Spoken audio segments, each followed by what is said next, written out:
جب بھی انسان کام کسی اور کے لیے کرتا ہے تو اس میں اللہ پاک برکت بھی ڈالتے ہیں اور کام آسان بھی ہو جاتا ہے۔ 2012 میں میں نے اپنے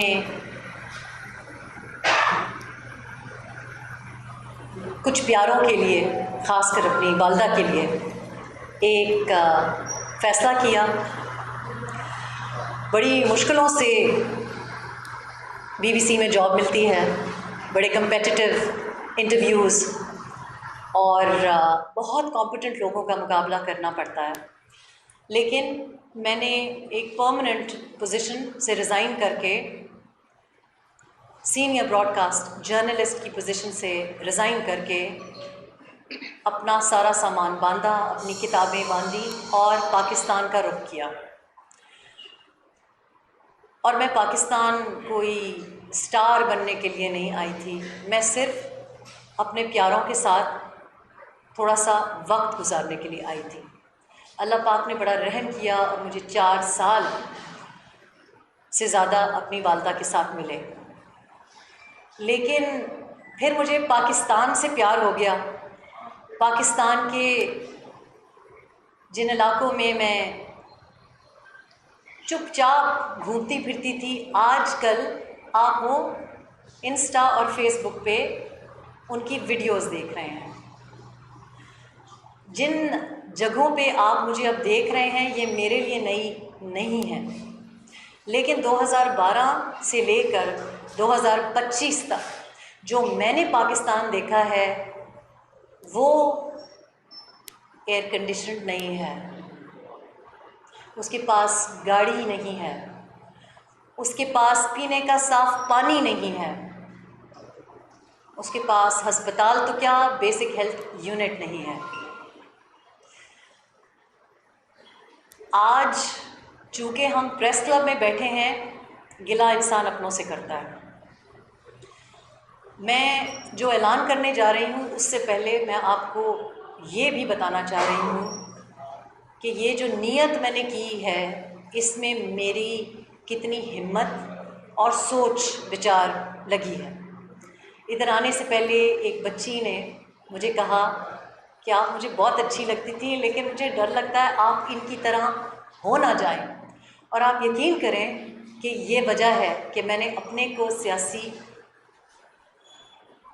کسی بھی ایکشن سے دور رکھا۔ میں نے زندگی میں سیاسی جماعتوں اور سیاسی پوزیشنز یا سو کالڈ سیاسی پوزیشنز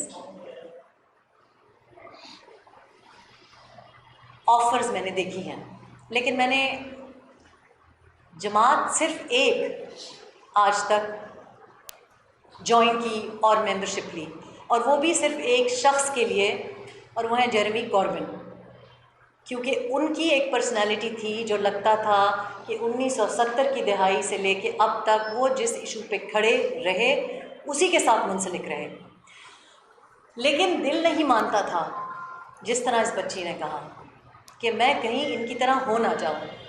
گلہ صحافیوں سے یہ ہے، میڈیا سے یہ ہے کہ میں نے 8 بجے کا شو، فلیگ شپ شو کیا، بزنس ریکارڈر میں کیا، 10 بجے کا شو کیا، لیکن پرائم ٹائم پہ اب جو ہم معاملات دیکھتے ہیں، اور اس وقت بھی ایسا تھا، وہ یہ ہیں کہ کس کی حکومت گرنے جا رہی ہے، کون CM بننے جا رہا ہے، کون جیل کے اندر ہے، کون جیل کے باہر ہے، کون ملک سے باہر ہے، کون ملک میں آ رہا ہے۔ ان کے جو بھی نوٹیفیکیشن کی خواہش مند ٹی وی پہ بیٹھ کے ایک دوسرے کو گالی گلوچ، ہاتھا پائی، یہ ان کا روٹ ہے، لیکن میں جانتی ہوں کہ ہماری خبر اور ہماری نیوز پاکستان میں یہ ہے کہ آپ پاکستانیوں کو جینے نہیں دے رہے۔ آپ صحافی، میں آپ سے اگر پوچھوں کہ آپ کس طرح آج آئے ہیں یہاں پسینے پسینے ہو کر، میں اگر آپ سے پوچھوں کہ آدھی ٹینکی بھری ہے موٹر سائیکل کی یا پوری؟ اگر میں آپ سے پوچھوں کہ ایک اسائنمنٹ کو چھوڑ کے دوسری اسائنمنٹ کے لیے آئے ہیں، اور میں اگر آپ سے پوچھوں کہ ایئر کنڈیشنر ہے، پنکھا ہے، اگر میں آپ سے یہ کراچی میں سوال کر رہی ہوں تو آپ سوچیں کہ خیبر پختونخوا میں کیا حال ہے۔ کسی نے کل مجھ سے پوچھا کہ آپ محروم صوبوں کی بات کریں گی کیا؟ میں نے کہا سارے صوبے ہی محروم ہیں، کون سا صوبہ ہے جو محروم نہیں ہے؟ آپ کیا بات کر رہے ہیں؟ کون سا اربن سینٹر ہے جو کہ محروم نہیں ہے؟ ہم کراچی میں بیٹھے ہیں۔ سیاسی انٹینشن میں یہاں سے اس لیے اناؤنس کر رہی ہوں کیونکہ میرے مطابق یہ دارالخلافہ ہونا چاہیے تھا، اور آپ کو بھی پتہ ہے کہ کیا محرکات تھے اس کے پیچھے جب یہ موومنٹ ہوئی۔ تو میں بہت سوچ بچار کے بعد یہ میں نے ڈیسائیڈ کیا کہ اگر آپ گھر میں حق کی بات کریں آپ کو کوئی برداشت نہیں کرتا، اگر آپ ٹی وی پہ شو کرتے ہیں آپ کا شو بند کروایا جاتا ہے۔ میرے نزدیک کسی سیاسی پارٹی اور کسی سیاسی لیڈر میں کوئی فرق نہیں رہا۔ اور ایک بچہ جو کہ آج کل سیاست کی طرف جا رہا ہے، اس نے مجھے بہت واضح الفاظ میں بتایا، میں نظریے پہ کھڑا ہوں، میں بہت نظریاتی ہوں، میرا نظریہ ہے۔ میں نے کہا کیا؟ لیفٹ ہو، رائٹ ہو، سینٹر ہو؟ اس نے کہا بی بی میں نے منسٹر بننا ہے اور میرا نظریہ وہ ہے جو بڑے لوگوں کا ہوتا ہے، ذاتی مفاد۔ 25 سال کا نوجوان یہ سوچ رکھتا ہے کیونکہ وہ دیکھ رہا ہے کہ یہ چلتا ہے۔ لیکن میں نے ہمیشہ جو کام کیا ہے وہ میرٹ کی بنیاد پہ کیا ہے، جو نوکری لی ہے اور جو فرض نبھائے ہیں وہ میرٹ پہ کیے ہیں، اور میں وہی معیار اور لوگوں سے ایکسپیکٹ کرتی ہوں، توقع رکھتی ہوں۔ آج آپ کو بات یہ نہیں کرنی چاہیے کہ خیبر پختونخوا میں سوات کے حادثے کے اوپر آپ پوائنٹ سکورنگ کریں۔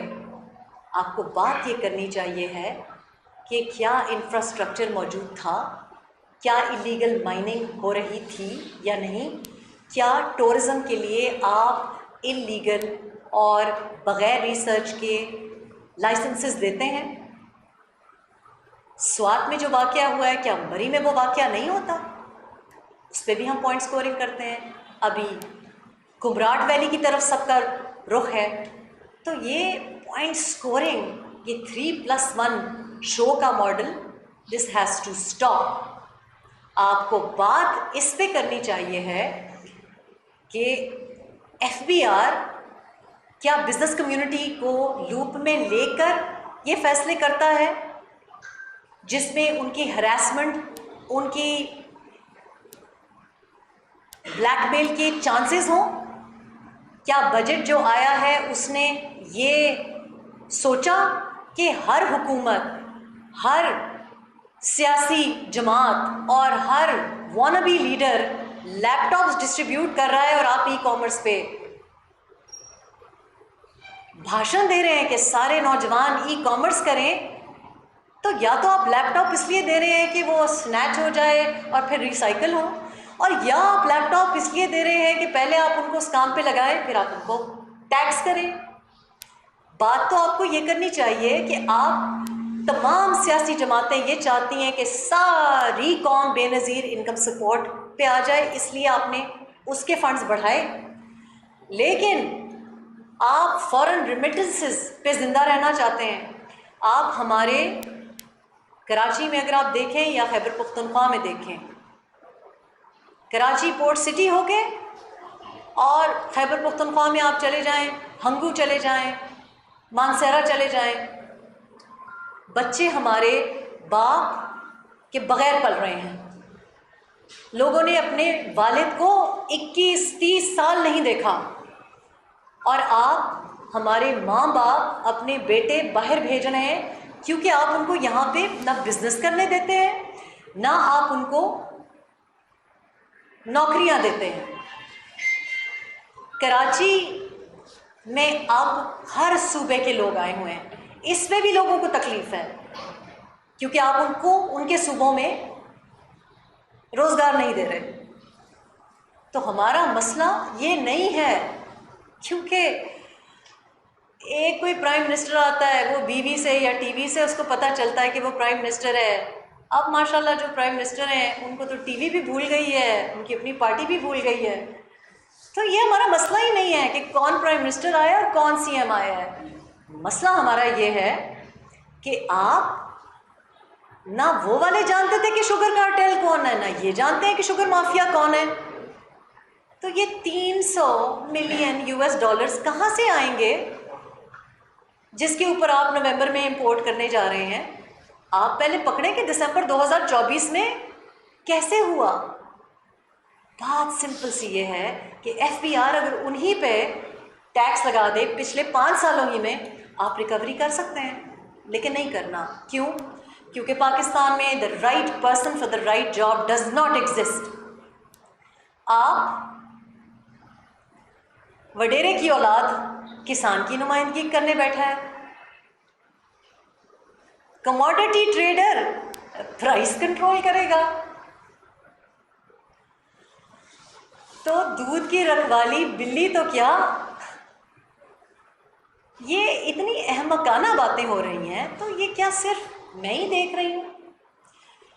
اور میں نے یہ بھی اندازہ لگایا اور تہیہ کیا کہ وہ کام جو ہمارے بڑوں نے ان لوگوں کے حوالے کر دیے جو کہ کمپیٹنٹ نہیں تھے، جو کہ ایجوکیٹڈ نہیں تھے، جب آپ نے نمائندگی ان کے ہاتھ میں دے دی تو پھر یہ کہنا کہ یہ تو سیاستدان ہی کرپٹ ہیں۔ لیکن آپ نے رسک نہیں لیا، آپ نے اس گند میں بقول آپ کے کودنا پسند نہیں کیا، کیونکہ شریف لوگ، شریف فیملیز ڈرتی ہیں۔ آج میں اپنی بچوں کی ذمہ داری حق حلال طریقے سے نبھا کے، اپنے فیملی کی ذمہ داری نبھا کے جب باہر نکلتی ہوں تو لوگ مجھ سے یہ سوال کرنے کی ہمت رکھتے ہیں کہ آپ نے زندگی میں کیا کیا ہے؟ میں نے زندگی میں وہ کیا ہے جو کہ ہر پاکستانی جو کہ پارلیمنٹ پہ نہیں بیٹھا وہ کر رہا ہے، محنت کر رہا ہے، خون پسینہ بہا رہا ہے اور اپنے بچوں کو پال رہا ہے۔ میں آج آپ سے پوچھتی ہوں، آنے سے پہلے میں نے آف ریکارڈ جب بات ہو رہی تھی تو میں نے پوچھا، میں نے کہا آپ نے کیوں یہ سوچا ہے کہ میں اپنی پارٹی بنانے جا رہی ہوں؟ یہ بھی تو ہو سکتا ہے کہ میں کوئی پارٹی جوائن کر رہی ہوں۔ تو میں یہ آپ سے سوال پوچھتی ہوں، آپ لوگ مجھے جانتے ہیں، چاہے جو بھی یہاں پہ آپ رپورٹ فائل کریں، لیکن آپ لوگ مجھ کو پرسنلی جانتے ہیں۔ میں کسی پارٹی کے ساتھ میچ کرتی ہوں؟ میں کسی مخصوص نشست پہ آپ امیجن کر سکتے ہیں مجھے؟ آپ مجھے کسی کا بیگ اٹھاتے ہوئے امیجن کر سکتے ہیں؟ آپ مجھے کسی کے پیروں میں بیٹھ کے منتیں کرتے ہوئے امیجن کر سکتے ہیں؟